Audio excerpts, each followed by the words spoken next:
தாமரை இலையில் ஏன் தண்ணீர் ஒட்டுவதில்லை? பொதுவாக நீங்கள் குளங்கள்ல எல்லாம் தாமரை பூத்து இருக்கிறத நீங்கள் பார்த்துருக்கலாம். தாமரையினுடைய இலை வந்து பார்த்தீங்கன்னா நீர் மேலே தான் இருக்கும். பல நீர்த்துளிகள் கூட அது மேலே இருக்கும். ஆனால் அதில் அது ஒட்டவே ஒட்டாது. அப்படியே ஒரு கோலி குண்டு மாதிரி உருண்டு ஓடிக்கிட்டே இருக்கும். நீங்கள் பார்த்துருப்பீங்க. அந்த இலை நனைஞ்ச மாதிரியே இருக்காது.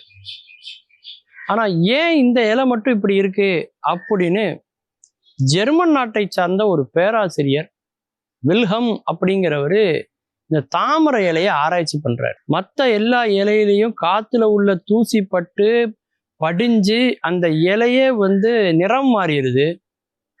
ஆனா இந்த தாமரை இலை மட்டும் எப்படி ரொம்ப ஃப்ரெஷ்ஷா இருக்கு அப்படின்னு அவர் ஆராய்ச்சி பண்றாரு.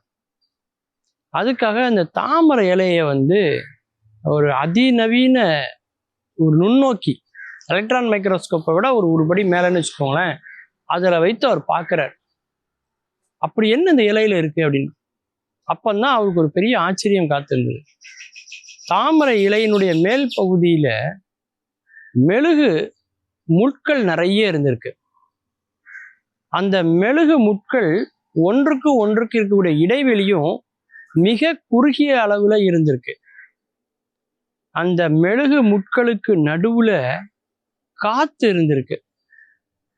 அப்போ அந்த இலைகள் மேல ஒரு தண்ணி ஏதாவது பட்டுச்சுன்னா அந்த நீர் துளிகள், நீர் திவளைகள் எல்லாம் பார்த்தீங்கன்னா ஒரு மெத்த மேல உட்கார்ற மாதிரி, காற்றுக்கு மேல இந்த நீர்த்துளி இருக்கிற மாதிரி போய் உட்காருமா. சுத்தி வர அந்த மெழுகு முட்கள் வந்து அப்படியே 4 பக்கமும் நம்ம வீடு கட்டுறதுக்கு சாரம் கட்டுற மாதிரி அதுக்கு நடுவில் காத்து, அதுக்கு நடுவில் போய் இது மேலே போய் தண்ணி உட்காரும் போது அந்த தண்ணி தாமரையினுடைய இலையினுடைய மேற்பரப்பை தொடுவதற்கே வாய்ப்பே கிடையாதான். மேற்பரப்பை தொட்டாதானே அது நனைகிறதுக்கு. மேற்பரப்பே தொடாத அளவுக்கு அந்த காற்று குமிழிகள் வந்து இடைமறித்து தடுக்கிறது. அதனாலதான் தாமரை இலை நனைகிறதே இல்லை அப்படிங்கிற ஒரு பேர் உண்மையை அவர் கண்டுபிடிக்கிறார். இயற்கை எப்பேற்பட்ட கொடைன்னு பாருங்க.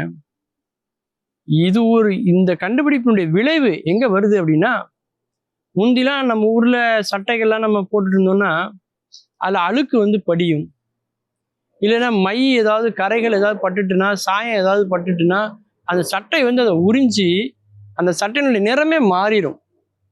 அதன் பிறகு சலவைக்கு போட்டா கூட அந்த அளவுக்கு அது வந்து சிறப்பா வராது. ஆனா இந்த தொழில்நுட்பத்தை வந்து இன்னைக்கு பல ஆடை வடிவமைப்பு நிறுவனங்கள் பின்பற்றுவதன் மூலமா, அந்த நானோ தொழில்நுட்பம்னு சொல்லக்கூடிய இதில் உள்ள முக்கியமான சில கூறுகளை பின்பற்றுவதன் மூலமா இப்போ எந்தவித மையோ அல்லது வர்ணங்களோ உறிஞ்சாத சட்டைகள் இப்பொழுது தயாராகி கொண்டு வருகிறது. சட்டைனாலே அழுக்காகவும் நம்ம சலவைக்கு போடுவோம், துணி துவைப்போம் இல்லையா. இப்போ இந்த துவைக்கிற வேலையை மிச்சப்படுத்துறதுக்கு என்ன அப்படின்னு யோசிச்சு வாஷிங் மிஷின் ஒன்று வந்தாலும் கூட, மனித உழைப்பு இல்லைனாலும் கூட, அது எதுக்கு போட்டு நம்ம தூசியெல்லாம் செலவு பண்ணுவானே அப்படின்ட்டு தூசியே படாத, பழமையே ஆகாத, மங்கி போகாத ஆடைகள் இன்றைக்கு அதிநவீன தொழில்நுட்பத்தை தயாரிக்கப்பட்டு வருகிறதுனா அது எப்பேற்பட்ட ஆச்சரியங்க இல்லையா. அதற்கு பயன்படக்கூடியது என்னன்னா இந்த தொழில்நுட்பம் தான். இந்த தொழில்நுட்பம் ஆடை வடிவமைப்புல மட்டும் இல்லைங்க, எங்கெல்லாம் நீர் நம்ம மேல படக்கூடாதுன்னு நம்ம நினைக்கிறோமோ அந்த இடங்கள்லையும் இந்த தொழில்நுட்பத்தை பயன்படுத்துறாங்க. ஒரு நீச்சல் வீரர் இருக்காரு, நீச்சல் போட்டிகள் நடக்கு அல்லது நீச்சல் சம்பந்தமான பயிற்சிகள் நடக்கு அப்படின்னா சில பொருட்கள் மேல அந்த தண்ணீர் பட்டுச்சு அப்படின்னா அவங்களால சரியா நீந்த முடியாது. உதாரணம் கண்கள் இல்லையா. அந்த மாதிரி தங்களை பாதுகாத்துக் கொள்வதற்காக அவர் பயன்படுத்தக்கூடிய பல உபகரணங்கள்லையும் கூட அந்த நீர் வந்து படுகிற போது அவர்களுக்கு காட்சி பிழை ஏற்பட்டு விடக்கூடாது என்பதற்காக அந்த பயன்படுத்தக்கூடிய கண்ணாடி போன்ற பல பொருட்கள்ல இன்னைக்கு இந்த நவீன தொழில்நுட்பத்தை அவங்க வந்து பயன்படுத்துறாங்க. அதனால இன்னும் இதனுடைய பயன்பாடுகள் விரிவாகி கொண்டே போக போக ஒரு தாமரை இலையில் என்ற இயற்கையிலிருந்து தான் மனிதன் செயற்கையான பல அறிவியல் கண்டுபிடிப்புகளை நிகழ்த்துகிறான். நம்ம ஊர்ல சொல்லுவாங்க இல்லையா, உரம் உருமாங்க. ஏற்கனவே கொஞ்சோண்டு மோர் இருந்தால் மட்டும்தான் பாலை காய்ச்சும் போது இந்த ஒரு சொட்டு மோரை அதில் ஊட்டினா அது மறுபடியும் வந்து மோரா மாறும் இல்லையா. அது மாதிரி இறைவன் ஏற்கனவே இயற்கையாக ஒரு மோரை போல இயற்கையை படைத்திருக்கிறார்.